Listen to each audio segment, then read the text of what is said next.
Hi everyone, welcome back to the Pretty Real podcast, the place where pretty reals become pretty real. I'm your host, Olivia Koo, but actually, today's episode is a little bit different. Usually I'm interviewing other creators and learning their backstory about how they grew their platforms. But today I'm going to be talking about my own content journey. And I'm not going to lie, I'm actually kind of excited for today because I'm not going to lie, I consider myself kind of a more outgoing person. I don't really consider myself that awkward of a person, but for some reason I get so nervous when I'm interviewing other creators, and I understand it's kind of a learning and growing process because I just started making podcasts and interviewing people, and I've had the amazing opportunity to get to interview such amazing creators that have so many followers, and so I'm really big fans of them myself. So anyways, but today I'm going to be talking about how I grew my platform. My name is Olivia Koo. I'm currently a junior in high school. I have around 70,000 followers on Instagram, 7,000 on YouTube, and I used to have 11,000 on TikTok, but I'm currently having to restart it. But I kind of just wanted to tell you guys about my journey because I have grown my platform in around the past year and a half or so, and I've gotten so many comments from people on my Instagram, people on my YouTube, everywhere, just kind of asking me for tips, especially as a teenager that is navigating content creation. And a lot of the nuances of it, I know it can be very difficult, especially when you're dealing with school and then judgment, social pressure, all these different things can play a huge part when it comes into choosing to do content creation. But in my opinion, it is one of the biggest blessings that I could have ever done. And so I cannot recommend becoming a content creator more. So yeah, I guess let's just get into it. This is kind of going to be more of a conversational one. I hope it feels kind of like we're on FaceTime. I did ask you guys for a couple questions, so I'm going to be referencing those throughout the video. So I guess I'll start out with my backstory and why I even decided to start creating content. Currently, I create content that is centered around lifestyle, around vlogging, kind of showing the realistic part of social media, what it's really like to be a student. Also sharing my makeup and fashion tips, just all the things that I love and the things that I really enjoy. And I want to kind of be somebody that's able to inspire others. So anyways, I have been somebody that loved content ever since I was a really little kid. When I was I think starting from the age of 8, I was making videos on my dad's phone. I would make music videos. I loved child creators like Piper Raquel and people like that when I was younger. And so I'd love to recreate those videos. I'd be filming every day. I'd work on my editing skills. And so a lot of people actually ask me about how I learned how to edit, or if I have an editor. I do edit all of that myself, and I didn't learn it formally anywhere. I guess over time, since I've been editing since I was so little, I kind of picked up on some of the tricks, and I think it's definitely possible to learn it on your own. But anyways, yeah, so I've been making content, and then I was begging my parents to let me post those videos on YouTube, because YouTube was truly my first, I guess, passion, and the place where I really wanted to post, because I love long form content. I feel it's so calming. It really makes my day just better. I believe they allowed me to start posting on YouTube when I turned 15 years old. Yeah, so it took a while for me to be able to actually post those videos, but I started posting. They honestly didn't get a ton of traction, and I think YouTube is one of the hardest places to grow if you're trying to become a content creator, but also YouTube is the most loyal community. So I feel for me, 7,000 followers on YouTube is honestly comparable to my 70,000 followers on Instagram. So just keep that in mind. And also that's even more applicable to TikTok. On TikTok, 100,000 followers is similar to 10,000 on YouTube in terms of how much you can really impact your followers. I finally got into shorts a little bit later on, but that's when I decided to start posting on Instagram. Instagram was honestly, it was probably one of the scariest jumps for me. And I think the reason for that is Instagram has the recommendations feature. So literally anybody can find your content if you post it on Instagram. So I was very nervous. And I get a lot of questions kind of about how I dealt with judgment and how I dealt with the worry of people judging me for posting, especially because I know trying to become an influencer and trying to post online can be a very daunting thing, and kids can be mean. I'll be honest, especially in high school or in middle school or whatever it is, people are going to make fun of you. I'm not going to sugarcoat it. It's not going to be easy. During that time in my life, I was this is something I really want. I'm just going to do it. and I'll suffer the consequences later, basically, is kind of my mindset. And I was like, like if I really want to do this, then I should pursue it. And if people judge, then they're not my real friends. And so I posted my first video. It did honestly pretty well. Now, one of the questions that a lot of people ask me is like how to actually get traction when you're first starting on Instagram or on really any platform. And I think one of the biggest mistakes people will do, okay, it'll be one of two things. So one, they'll follow nobody and try to just like grow. So they're following 0 people, they'll just try to grow followers. That can be a slippery slope, in my opinion, if you're starting from nothing.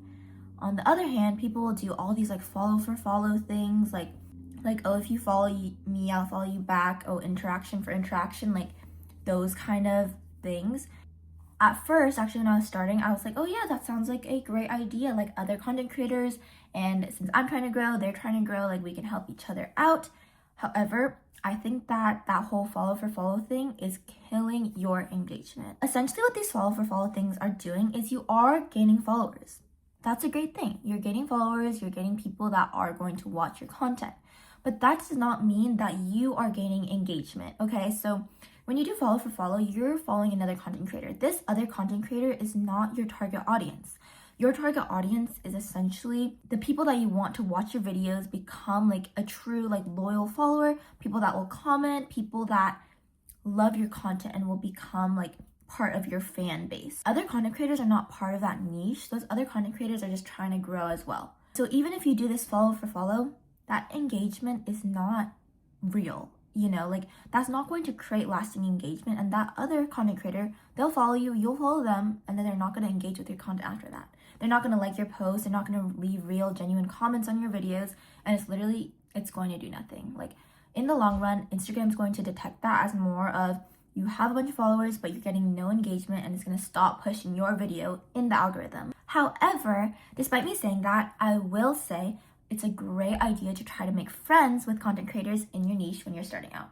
And I don't mean this in a way that's like just a follow for follow. I mean like genuinely try to become friends with these people. So when I first started out, I was very young, and a lot of the other content creators in my niche were older, but I kind of got to like look up to them as older sister figures.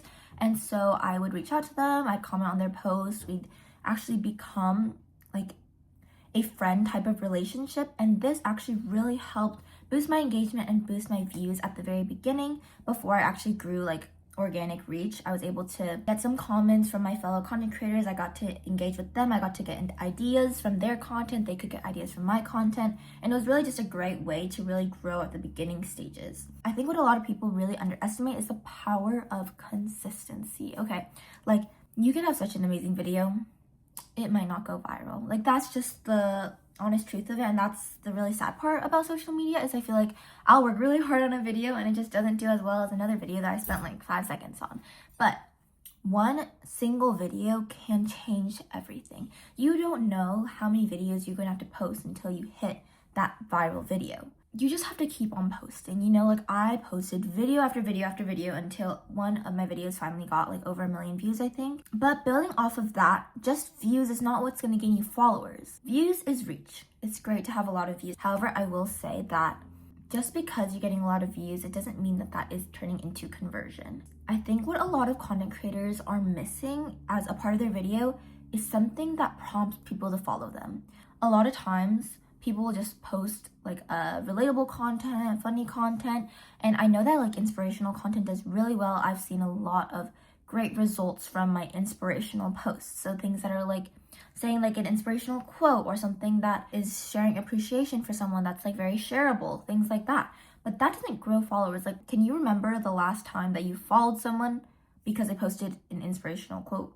So what you need to start doing is putting something in your post at the end that prompts people to follow you in some kind of way or makes them want to see more. So what I mean by this is like, I used to post inspirational posts that were just saying things like comparing like two mindsets. Like I'd be like why is this happening to me right now versus this is all in God's timing. Like I put those side by side. This is one view versus another view of the same exact situation. Like I post like inspirational like side by side posts like that. I got a lot of views out of it, but I really did not get conversion. So what I ended up doing is I'd post a bunch of slides like that, but at the very end I'd be like, hi, I'm Olivia. Follow along, continue on this growth journey with me, or like something like that. And I think that boosted like the amount of followers I would gain from the post exponentially, like truly.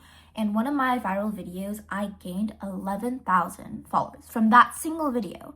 Whereas another video that got like triple the views gained me like 500, So you really want to be conscious of whether your video is promoting follower growth or if it's just fun to watch.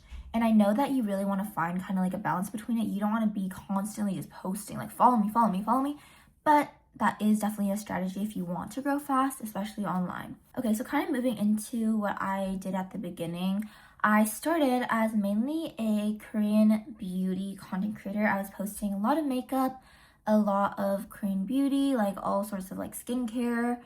And I'm gonna be honest, it was good for the time that I was doing it, but I realized it wasn't super, I guess like sustainable for me. And I think the reason for that was like I liked makeup, but makeup wasn't like my whole life. Like I wasn't like an avid makeup user, so I felt like I was almost like performing in a way, like acting like I was this amazing makeup girl. Like I do the same makeup routine every day, I'm not gonna lie. And so like it was kind of hard for me to keep it up, and I had to keep on sitting down, remove my makeup, do my makeup again, remove my makeup, and it was just like, it was a very hard process for me. And so I slowly transitioned into making content that was like day in my life, like sharing my thoughts about things, and just like things like that. And I found that that was a lot more sustainable for me, and like I really enjoyed it because I got to share my perspective on life during my vlogs. Like I could do voiceovers, like it was just so much more fulfilling for me, and I felt like I was truly like reaching people's lives and doing something that I care about.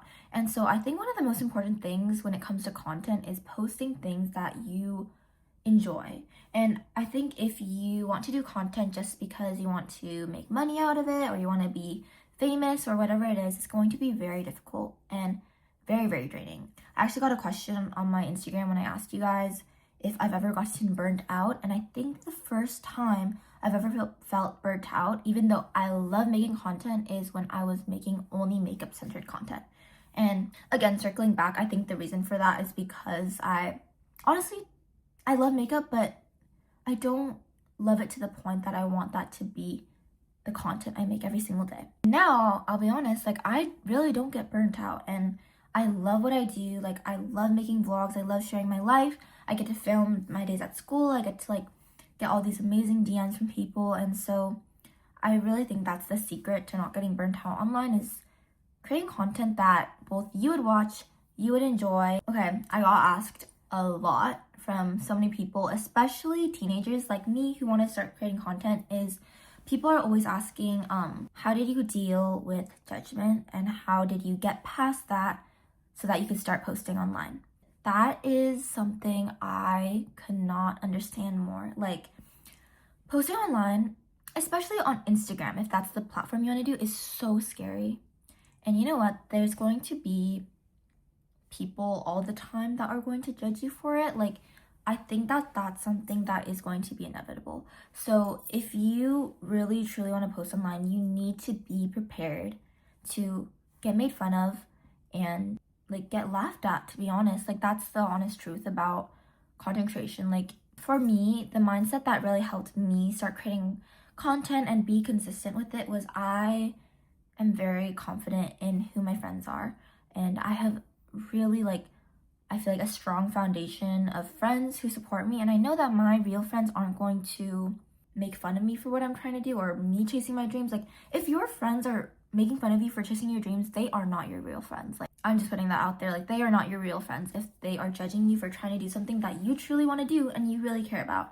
And so for me, I am very much like, I'm someone who like wants to, I guess, protect my peace. And so I know that if people are gonna make fun of me, then I shouldn't be listening to them. They're not like super relevant to my life, and I should just continue doing what I'm doing. And I've been able to get so many amazing opportunities. Like I've been able to make money. I've been able to like learn so much. And it's all because I was willing to take that risk. And they're still making fun of other people who are trying to pursue what they never could, So, but I know like even with me saying that, like it's a lot easier said than done. Creating content is a whole world that was very unexpected for me. Since I'm someone who keeps to myself, there really isn't a lot of drama about me. Like, people don't really talk about me like before I started creating content. But now that I have started creating content, I've heard like so many rumors about me, and I think a lot of them have started because people kind of want to tear down the image that I have online and be like, yeah, she's not this saint that she's trying to portray online, I guess. And I know that there's like people that I've never met before that are saying like they're really close with me, or people that I've never met before saying like, oh, like she's a terrible person. Like, so many things. Like, I've heard so many things about me. And so I'll be honest, like, if you want to start creating content, you have to truly, really, truly want to do this and be able to understand that what other people say is not important. And yeah, it was definitely a lot more embarrassing and a lot more difficult for me when I was first starting out and I had like 10 followers and I was just posting every day. Honestly, just prove them all wrong, you know? Okay, next. So I know something that I've gotten a lot of questions about is how I monetize online, how I make money, how much money I'm making. I feel like this is kind of like almost like a taboo subject. Like, nobody talks about actually how much money they're making online. So I really wanted to talk about that in this video and share like actually how much money content creators are making, because it is crazy. Okay, like, the world of social media is so different from the rest of the job market. It's truly crazy. Like, it's like a whole different level. What seems like a low rate in the world of content creation is hours of work in the real job market. So I'm just gonna use that as a preface. When I first entered this space, I was shocked at the amount of money that goes into this. The budget for marketing, especially influencer marketing now, is crazy. Okay, so, and one of the biggest things that I will advocate for if you are trying to go into content creation is never undersell yourself. Okay, I think a lot of aspiring content creators or even established content creators think that they should propose a lower rate to brands because they're worried that the brand's gonna take away the deal, that they're not gonna be able to get the deal, that, I don't know, like, something's gonna happen because they're asking for a higher rate. But I assure you, 9 times out of 10, that is not gonna happen. Propose your higher rate. You should be, given the money that you deserve for the work that you're putting in. And honestly, the worst thing that the brand will say is, sorry, that's out of our budget. Can you propose a lower rate? Let's get into the money aspect of this whole content creation thing. So for one dedicated Instagram video, usually I'll charge anywhere from $1,000 to $1,500. And that's just for the video, me posting that on my Instagram. And mind you, that is around 1 to 2 hours of work gets me $1,500, which is like, that's like insane for like a high school student like me. I'm 17, I'm still a junior. Like, that is so much more than I could get from any part-time job. On top of that, there's the flat fee for 1x IG reel, right? However, you want to think about exclusivity, you want to think about usage rights, you want to think about cross-posting. Like, all those things can turn one small flat fee into a much bigger deal. And that's something that I've had to learn because I personally manage all my own deals currently. I have worked with an agency and I've worked on my own, and I'll kind of talk about that as well with you guys. If a brand is asking for usage rights or asking to run your video as an ad, that means that you can charge so much more depending on like how many months they want to use your content. So it really depends. There's like different kinds of usage. However, usually I'll ask for about 20% of my base rate for usage rights. So that means that basically the brand gets to use my videos as content, or like whatever the usage rights entail or the ad entails. They have to give me 20% of the base rate per month that they're running that ad. For example, if my base rate is $1,500, 20% of that every month is like a bunch of just like passive income that continues to come into my bank account, which is obviously so amazing. And then on top of that, you can add extras for cross-posting. If they ask to cross-post onto my YouTube or my TikTok, it's an extra like $500 more. If they ask for raw footage, you can ask for an extra like $500 exclusivity. If they ask for exclusivity, then you can actually ask more money for that because you're being exclusive from whatever brand category it is that they're talking about. They need to compensate you for the lost money from other brands that might reach out to you during that time period. And you don't even know if another brand would have reached out to you. However, you can make money out of it. So for me personally, The biggest deal that I have landed so far was almost $3,000 for one video, which blows my mind. But that's because my content, they loved it so much. It was so high quality that they wanted to use it beyond just the original video. And that's why it's extremely important to make sure you're offering high quality content. Just because you're making money and you already got the deal doesn't mean that you should slack off and make not like the best video, because if you make a really good video, they're gonna want to use it in the future, and that can make even more and more money for you, and you don't have to do any extra work. And so right now it's only a couple months into the year. I've already made over 5 figures, and it's crazy. And I think this is gonna be my highest grossing year so far, and I am just so grateful. If you guys have any other questions about kind of like brand deals, then I'll totally answer that for you. In terms of other monetizations, because I am under 18, I can't get like monetized on TikTok or Instagram, or I can't get monetized on YouTube, but my YouTube is still not very big. So I'm not monetized for the videos I post necessarily. So most of my money does come through brand deals.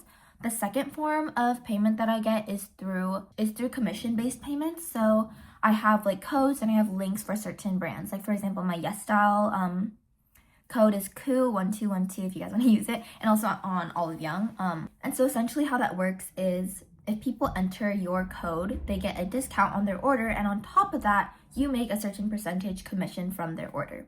So for my Yes Style code, for example, I have sold over $20,000 worth of product with people using my code. That's a really like amazing like extra way to make income, and it's not something that you even have to like put very much work into. You can just share your code every once in a while, and your followers who like to shop on those websites will naturally be using those codes. So yeah, commission-based payments is definitely like my second biggest stream of income through content creation. Okay, I have worked with a lot of brands and I have done a lot of collaborations. And so another one of the biggest questions, and a lot of the questions that you guys have been asking on my Instagram, is how do I land these deals? How do I get them? Do I work with an agency? Do I do it myself? How do I do outreach? And so let's get into that. This is definitely a big topic. So I have worked with an agency, but let's start from the beginning. So I started out obviously on my own. One of the biggest things is create a business email for yourself, okay? Using your personal email, everything will get jumbled up. It's so like hectic and like difficult to like manage. So definitely make a business email and always put it in your bio on all of your socials. You want brands to be able to easily access a way to contact you. If you want to do it through DMs, that's fine too, but I really recommend an email. And so that way, if a brand stumbles across your page, they can easily click on that email. They can email you, reach out, you know. So that is one of the first things I did. I created a business email for myself where brands can reach out. Through this email, what I actually did when I first began was, it's going to be hard for brands to find me. There's so many accounts online. I wasn't established. I wasn't big. I didn't have much of a following yet. And so what I would do is I'd write out cold emails and send them out to brands. One of the biggest mistakes that I think a lot of content creators do is because they want to save time, is they'll create a template, copy and paste it into every single brand email and send it. And obviously, like, I understand that saves a lot of time. But I think the downfall of that is brands get so many emails that are exactly like that. They have just no incentive to reply to an email that's saying, hi, I love your brand, can you send me some products? So what I found actually is quality is a lot more important than quantity. So if you reach out to like a big brand and you send them a very generic email, there's a very low chance they're going to reply. But think about this. If you send them an email saying, hi, this is what my content does. I have actually really great ideas for your content. Like, I've been keeping up to date with the content that you've been posting, and I see a gap in this specific area. I have a real idea that would be so perfect and I think would really reach the target audience that you're going for, and share that with them and be like, I'd love to create content for you. This is some ideas, like, and some examples of content I've made in the past. If you send an email kind of like that, the brand is so much more likely to reply, because there's not a lot of creators that are sending emails quite like that.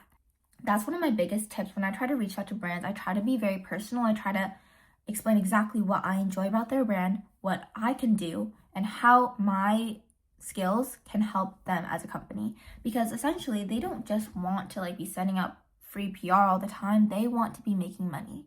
And so if you have something that they think can truly help them as a brand, help them grow and reach an audience that they're trying to reach, they're going to be willing to work with you. And honestly, like, brand deals are just not about the follower count.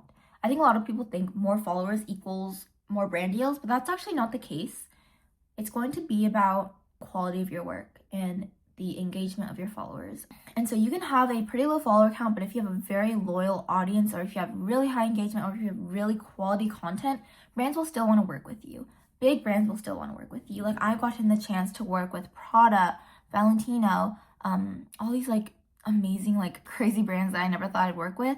And it's because I really carefully curate my content and I work really hard on it. I think that's a big tip that I would give if you want to work with brands, is be very intentional with how you reach out to them. Be very intentional about what you're posting. And yeah, but that's just to say, when you're starting out, you don't have to be posting something perfect every single time. I think that's something I struggled with. I was kind of a perfectionist, but you just want to post. You want to post, and be consistent. You don't have to be posting something perfect every time, but when you do work with brands, make sure that you're really putting solid effort into it and showing what your skills really can do. I would say that's my biggest tip when it comes to working with brands. Don't be afraid to reach out, and don't be afraid to reach out again. You know, like if you reach out the first time and they don't reply, they might have just not seen it. So reach out again, share your ideas, don't be afraid, and you never know what can come out of it. And that's personally worked for me. I got my first brand deal at literally like 50 followers, and I made my first amount of money at like 500 followers. So it is like completely like possible, and it's not like crazy out of reach. So yeah, I did decide to move into an agency once I hit around 30,000 followers, I believe. And 30,000 followers can look different for a lot of people, but for me, my content was very like focused on products and stuff, so I feel like an agency made sense for me because I was getting a lot of, deals. However, I will say, for me personally at least, like an agency wasn't the best fit. And I think that for person to person, it can really depend. But for me, because I was a smaller creator, I wasn't the most prioritized. And I think it's because like brands that would reach out to me, the agency would also pitch its other creators. And in doing that, sometimes a brand would be like, oh, actually, we'll work with these creators instead. So then I wouldn't get that deal anymore. And so I actually ended up seeing a huge decrease in the amount of deals that I was getting. I wasn't able to access my email, and I don't know, it just wasn't like a great fit for me. And so I did move away from doing an agency. However, I am actually looking for an agency right now. I want one that is a bit either smaller or works with smaller creators so that I can have my own personal manager. I think that would work better for me than working with a manager that works with like 100 plus creators. But it definitely depends. If you want to save time and you don't want to be negotiating all the time, you don't want to have to open your email all the time, an agency could be a good fit for you. So just really look into it. Don't commit or sign a contract before you're very clear. You can even talk to a lawyer about the contract or whatever it is, and be very careful, especially as teenagers. A lot of times brands do try to take advantage of us and think that they can underpay us. They can add sneaky things into contracts, all sorts of things. So be very careful, especially if you're younger. Brands will a lot of times underestimate the knowledge that you have. Building on that, all the money that you make out of content creation, make sure you start investing it now. Especially if you're young like me, I invest basically all the money I'm making, and that money is growing and growing. I really want to be able to save up for my future and be able to have money in the future. So that is something that I think is very important. Now I did separate from my agency. I'm working on my own, and I honestly like it a lot more. I've been getting a lot of really great deals, and I personally actually do love negotiating on my own. Now I don't really do outreach. I mainly just take inbounds. I am at a place now where brands do find me, and so they'll reach out to me. But if there's ever a brand that I really like for example, like Beginning Boutique, I loved their dresses and I really wanted some homecoming dresses, so I reached out to them, and now we have a really great like ongoing collaboration. So anyways, that's my little spiel when it comes to getting collaborations. Let me know if you guys have any more questions about that. Okay, the next topic that I've gotten a lot of questions about is actually like, how do you manage your time, especially when you're in high school, taking a lot of classes, doing content at the same time? Like, how do you kind of like plan out your content for the week? How are you consistent? How do you manage all of that? And I'll be honest, it's been difficult because I am a very, I guess you could say, like, ambitious and motivated person. So I'm always trying to do something, and yeah, I don't have I don't have like a ton of time in my day. And so for me, content creation is obviously a whole nother thing to juggle. And I post every single day. I think I have almost 500 posts up on my Instagram at this point. Like when I first started out, I was posting 3 times a day. Like I posted 3 times a day or more. Like I was so consistent. I posted 3 times a day for like an entire summer. And then I continued to post 2 or 1 times a day every single day following that. The key is content batching and finding out what's sustainable for you. One of the things that if you are kind of like a makeup creator or somebody that does like sit down talking videos or anything like that, content batching is going to help you so much. You can take 1 dedicated filming day a week, film everything. You can change into different outfits, sit down again, change your makeup, film like all in the same day. And then you can edit those videos and have videos basically ready for a whole week or 2 in advance. And then you can post them periodically so you don't have to film every single day, post every single day in that kind of way. For me, actually, what's been really working for me is because I do film vlogs of my day, I don't have to take specific time out of my day to be filming. I just film what I'm doing in the moment. And so for me, it's been a lot easier. When I'm getting ready, I can film like just me getting ready. I can film me talking. And I realized that truly anything can become content. If I see something pretty, I'll film it and I can use it for a video at some point. Everything in my life, I'm able to see it as like something I can capture. And honestly, something that's been so beautiful about content creation for me is I get to look back and I have so many memories that I was able to capture and turn into something beautiful. So yeah, but I think that you really have to set intentional time that you're going to be filming. And I personally do like kind of schedule out my content, like when I'm going to post it. I write down all the collaborations that I'm doing so I know when the deadlines are. You want to write down how much you're supposed to be paid. Brands sometimes try to jip you. You want to make sure that you have like everything in a content calendar, when you're supposed to be paid by, if they paid you yet, all of that, when you're going to post. I'll be honest, it's hard, but that's why I'm saying that if you want to pursue content creation, you really have to be passionate about it, because otherwise it's going to be really mentally draining. And I think the thing that really has allowed me to like continue doing content and not get tired of it is I love you guys so much. Like genuinely like start to tear up when I read your guys' DMs and like the things that you guys send me and like the amount of people that are supporting me. Like I get DMs that say like I inspired them to start creating content, or like I helped them get out of a dark space in their life. And I really try very hard to reply to all my DMs as much as I can and, you know, talk to you guys, because I don't want to see you guys as like fans. I want to see you guys as like my community and like my friends. And so, you know, I think that that's one of the really important parts. Like if you're really looking for a community, then you're going to be able to continue doing this. It's going to be really hard to continue if the only thing you're looking for out of it is money, because essentially like you can only get to the point where you're making money if you are consistent with posting stuff that connects with your community first, because without that relationship, no one's going to trust your recommendations, you know? Anyways, that's kind of like all I'm going to be addressing today, but I'd love to make another one of these if you guys have more questions about content creation, or I guess just like my journey in general. I love telling you guys about it because I want all of you guys to be able to succeed as well. If you guys are interested in my content, I really want to be like the sister that you guys can have online, like your online sister. And I try to really show the real side of being in high school. Once I move into college, the real side of college. Like I want to show you guys what life is truly like and not sugarcoat everything. And I want to be a place that you guys can, you know, feel safe. And I want to be like you guys a comfort creator. And yeah, so my social on everything is at Olivia with 2 A's, Koo, Koo. So I'd love if you guys would join the family. And so yeah, that is everything for today. If you guys are interested in anything more, then I'd love to answer them. So please comment down below. And yeah, I love you guys so much. And remember to keep it real out there. Bye.